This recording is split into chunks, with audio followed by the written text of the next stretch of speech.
नमस्कार दोस्तों, स्वागत है आपका हिंद वायर पर। लेकर आया हूं आपका अपना कार्यक्रम विश्लेषण विद मनीष शर्मा। दोस्तों, आज बात करेंगे अपने इस कार्यक्रम में फ्री में राशन, जो कि चंद सालों पहले यानी कि एक दशक पहले पिछली सरकारों में, जो विपक्ष की सरकारें हैं, खासकर कांग्रेस की या स्टेटों में, चूंकि जो राशन की जो प्रणाली होती है वो केंद्र सरकार की होती है, तो सीधे सीधे कांग्रेस की गवर्नमेंट में जो राशन आपको चंद रुपए किलो मिलता था वो आज फ्री में मिलता है। प्रधानमंत्री नरेंद्र मोदी खुद कहते हैं कि देश भर में 80 करोड़ लोगों को फ्री में राशन मिलता है। और उत्तर प्रदेश की अगर हम बात करें तो उत्तर प्रदेश में लगभग 20 करोड़ की पॉपुलेशन में 15.21% लोगों को फ्री में राशन मिलता है, यानी कि 76% लोगों को भी उत्तर प्रदेश में राशन मिलता है। हम बात उत्तर प्रदेश की इसलिए कर रहे हैं क्योंकि उत्तर प्रदेश देश में सबसे बड़ा राज्य है और भारतीय जनता पार्टी की सबसे ज्यादा सीटें भी उत्तर प्रदेश में ही आई हैं। तो आज का जो मुद्दा है वो फ्री में राशन को लेकर है और इस पर अभी मैं आपको एक कहानी सुनाऊंगा, बड़ी ही दिलचस्प कहानी है। उस कहानी का जो किरदार है वो एक सरपंच के इर्द गिर्द घूमता है। और देश में क्योंकि इस वक्त राजशाही तो नहीं कहेंगे मगर राजशाही से भी कम माहौल इस वक्त देश के अंदर नहीं है, क्योंकि जिस तरीके से कानून बदलने के फैसले हों या और भी तमाम जो है संसद में परिवर्तन को लेकर हो, चाहे वो नई संसद हो, तमाम चीज़ों की जो परिपाटी पिछले एक दशक में चली है वो राजशाही से कम नहीं है, क्योंकि एक तरफा फैसले इस एक दशक में लिए गए हैं, खासकर मोदी सरकार 02 में। और देश में पहली बार भी ऐसा हुआ कि अगर आप सवाल पूछते हैं तो लगभग 150 से ज्यादा सांसद निलंबित कर दिए जाते हैं, आपको सवाल पूछने का कोई हक नहीं है। तो आज हम बात कर रहे हैं फ्री में राशन पर, और इस फ्री में राशन को लेकर मुझे एक कहानी याद आती है। क्योंकि उत्तर भारत में सर्द का मौसम है और 21 जनवरी 22 जनवरी तक उत्तर भारत में शीतलहर का प्रकोप भी जारी है। तो इस शीतलहर के बीच, गांव देहात के बीच एक चीज तो है जिस पर सरकार कहती है कि हम जो है निचले जो तबका है उस तबके का हम पूरा ध्यान रख रहे हैं, और वो तबका भी जो है खुश है और भारतीय जनता पार्टी के विरोध में नहीं है, क्योंकि उनको हर महीने फ्री में राशन मिल रहा है। और एक तरफ जहां सरकार जनसंख्या नियंत्रण की बात करती है, वहीं गर्भवती महिलाओं को तमाम मोटा अनाज दे करके, चाहे वो जो है चने हो, चाहे वो जो है रिफाइंड हो, चाहे वो दलिया हो, इस तरीके की चीजें देकर के भी प्रोत्साहन कर रही है जनसंख्या नियंत्रण को आगे खत्म करने के लिए। तो सरकार का ये दोगलापन है, एक तरफ आप जनसंख्या की बात करते हैं, एक तरफ आप गर्भवती महिलाओं को भी इस तरीके का अन्न प्रदान कर कर देश के लिए साथ खतरा ही पैदा करते हैं, जहां पॉपुलेशन बढ़ती जा रही है। और आप एक जो चस्का लगा रहे हैं वह चस्का है फ्री, यानी कि मुफ्त की रेवड़ियां। तो आज इसी पर चर्चा को आगे बढ़ाते हुए मैं आपको एक कहानी दिलाता हूं, क्योंकि सर्द मौसम है और सर्द मौसम में एक गांव था जहां का सरपंच काफी पैसे वाला था। और वो सरपंच अक्सर ये सोचता था कि मैं अपने गांव वालों के लिए ऐसी क्या काम करूं कि जो मेरे गांव वाले हैं और वो जो है परेशान ना हो और उनको खाना बनाना ना पड़े। इस तरीके की चीज़ों को लेकर वो सरपंच अक्सर सोचता था। तो सर्द मौसम में उसने सोचा क्यों ना, हमारी खेतों से धान होती है तो हम अपने खेतों के जो धान हैं उससे और कुछ सब्जियां खरीद करके, क्योंकि इन दिनों सर्दी में मटर भी सस्ती होती है, गाजर भी सस्ती होती है, गोभी भी सस्ती होती है, तो क्यों ना हम प्रतिदिन पुलाव बना करके गांव में अपना उसको बांटें और गांव के लोग इससे सर्दी में परेशान नहीं होंगी और उनकी जो पत्नियां हैं, महिलाएं हैं, उनको खाना नहीं बनाना पड़ेगा। और इसी तरीके से अगली बार सरपंची में मतदान भी उन्हें ही मिलेगा।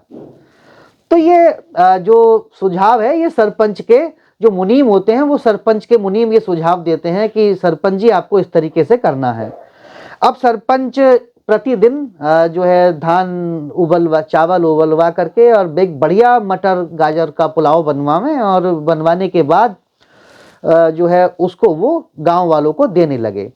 अब गांव वाले तमाम जो है प्रतिदिन आते और जो है वो पुलाव लेने लगते। अब जब वो पुलाव लेने लगते तो कई घरों में खाना बनना तो बंद हो गया था, क्योंकि सरपंच जी का पुलाव ही अब खाना था दोनों समय तीनों समय। लेकिन एक परिवार था भीमा का, एक ये काल्पनिक नाम ही समझिए। भीमा की पत्नी कहती है कि जी अब जो है हफ्ता भर हो गया है, कब तक पुलाव खाएंगे, घर में कुछ खाने पकाने को नहीं, अब काम पर जाइए, क्योंकि सभी लोगों ने काम पर जाना बंद कर दिया था। और जब काम पर जाना बंद कर दिया था, पैसों की जरूरत खत्म हो गई थी, तो कुछ लोग शराब के भी आदी हो गए थे, यानी कि नशे की ओर जाने लगे थे। अब सरपंच काफी समय तक ये सोचता रहा कि मेरा ये मुफ्त का खाना शायद अब गांव की फिजा को बिगाड़ रहा है, क्योंकि लोगों ने कमाना और जाना बंद कर दिया था और उसी के मटर पुलाव पर ही जो है सरपंच के मटर पुलाव पर ही वो लोग निर्भर हो गए थे और वही मटर पुलाव खाना था। अब जब भीमा की पत्नी कहती है कि अब तो कमाने आपको जाना चाहिए, हम कब तक ये मटर पुलाव खाएंगे, तो भीमा कहता है अरे कमाने की क्या जरूरत है ऐसी सर्दी में, जब वो मटर पुलाव मिल ही रहा है तो 2-3 टाइम और खाएं। अब खैर एक दिन वो आता है कि भीमा भी वो मटर पुलाव खाकर उब जाता है और भीमा कहता है अरे अब तो हमें जो है आज कुछ अलग खाने का मन कर रहा है। तो वो पत्नी से जाकर कहता है कि जो है श्रीमती जी कुछ आज और पका दीजिए, अब 1.5-2 हफ्ता हो गया है हमको ये मटर पुलाव खाते खाते। तो 2 हफ्ते बाद भीमा की पत्नी कहती है कि जी आज घर में खाने को तो कुछ नहीं है, क्योंकि आपने कमाने जाना तो बंद कर दिया है। जब आपने कमाने जाना बंद कर दिया है तो अब घर में राशन नहीं है, इसलिए सरपंच जी का जो मुफ्त का पुलाव है यही हमें खाना होगा। अब भीमा कहता है, भीमा को ये समझ में आ जाता है कि ये जो वो लंबे वक्त से मुफ्त का पुलाव खा रहा था, उस पुलाव ने उसको कमाने की आदत छुड़वा दी। अब ठीक मैं वैसे ही आपको समझाने की कोशिश कर रहा हूं कि कांग्रेस गवर्नमेंट में जो ये राशन आपको पैसे का मिलता था, उससे आपको एक आदत थी कि आपको कमाना है। लेकिन अब ज्यादातर लोग बेरोजगार हैं और बेरोजगारी का देश में आलम है, और यही वजह है कि जो मुफ्त का ये राशन है वो आपको, आपके रोजगार को और ऐसे तमाम मुद्दों को ढक रहा है।